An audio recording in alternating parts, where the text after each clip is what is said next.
১৯তম শিক্ষক নিবন্ধন নয়, বরং সামনে আসছে নবম শিক্ষক নিয়োগ বিজ্ঞপ্তি। অবশেষে শিক্ষক নিয়োগের নামের পরিবর্তন হতে চলেছে। চলুন এই ভিডিওতে আমরা বিস্তারিত জানার চেষ্টা করব আসলে এনটিআরসিএ কোন দিকে যাচ্ছে। বলা হয়েছে বেসরকারি শিক্ষা প্রতিষ্ঠানে সরাসরি নিয়োগ বিজ্ঞপ্তি প্রকাশের মাধ্যমে শিক্ষক নিয়োগের কার্যক্রম শুরু করতে যাচ্ছে বেসরকারি শিক্ষক নিবন্ধন ও প্রত্যয়ন কর্তৃপক্ষ এনটিআরসিএ। এজন্য ১৯তম শিক্ষক নিবন্ধনের পরিবর্তে নবম শিক্ষক নিয়োগ বিজ্ঞপ্তির পথে হাঁটছে সংস্থাটি।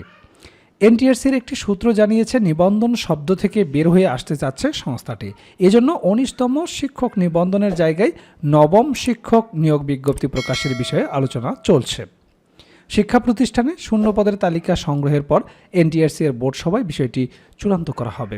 জানতে চাইলে এনটিআরসি এর chairman Mohammad Aminul Islam the Daily ক্যাম্পাসকে এ বিষয়ে বলেন, ১৯তম শিক্ষক নিবন্ধন হবে নাকি নবম শিক্ষক নিয়োগ বিজ্ঞপ্তি হবে তা এখনও চূড়ান্ত হয়নি। তবে যেহেতু শূন্য পদের তথ্য সংগ্রহের পর সরাসরি নিয়োগ বিজ্ঞপ্তির মাধ্যমে শিক্ষক নিয়োগ দেওয়া হবে, সেহেতু আমরা নিবন্ধন থেকে বের হয়ে আসতে পারি। সামনে নবম শিক্ষক নিয়োগ বিজ্ঞপ্তি প্রকাশ হতে পারে। বুঝতেই পারছেন, সামনে যে নিয়োগ বিজ্ঞপ্তিটা প্রকাশিত হবে তার নাম আর ১৯তম শিক্ষক নিয়োগ বিজ্ঞপ্তি হবে না, বরং সেটি হবে নবম শিক্ষক নিয়োগ বিজ্ঞপ্তি। বিষয়টি আমাদের বোর্ড সভায় চূড়ান্ত করা হবে। এদিকে আসন্ন শিক্ষক নিয়োগ কার্যক্রম পরিচালনার জন্য আগামী রবিবার থেকে অনলাইনে স্কুল, কলেজ, মাদ্রাসা ও কারিগরি প্রতিষ্ঠানের রেজিস্ট্রেশন কার্যক্রম শুরু হতে পারে।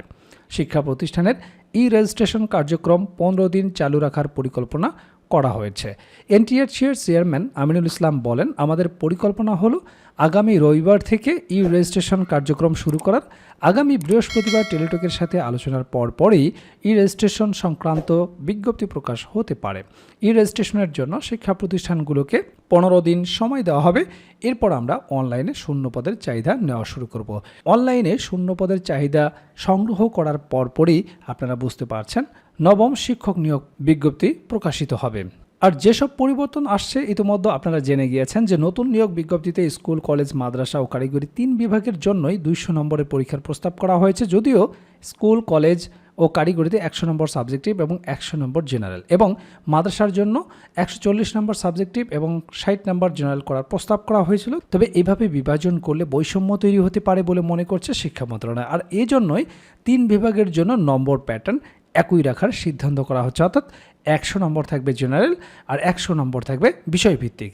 আর বিষয়টা যদি এইরকমই হয় যে ১০০ নম্বর সাবজেক্টিভ এবং ১০০ নম্বর জেনারেল, তাহলে যারা এইচএসসি পাস কিংবা আলিম পাশে স্কুল 2 পর্যায়ে পরীক্ষা দিতে পেরেছিলেন তারা কিন্তু আর পারবেন না, তাদেরকেও অবশ্যই স্নাতক পাস হতে হবে। আর এই ব্যাপারটা আরও পরিষ্কার ধারণা পাবেন যখন সার্কুলার প্রকাশিত হবে। তবে এখানে নম্বর প্যাটার্নই বলে দিচ্ছে, যেহেতু বিষয়ভিত্তিকের উপর ১০০ নম্বর থাকবে, অবশ্যই আপনার শিক্ষাগত যোগ্যতা হবে স্নাতক।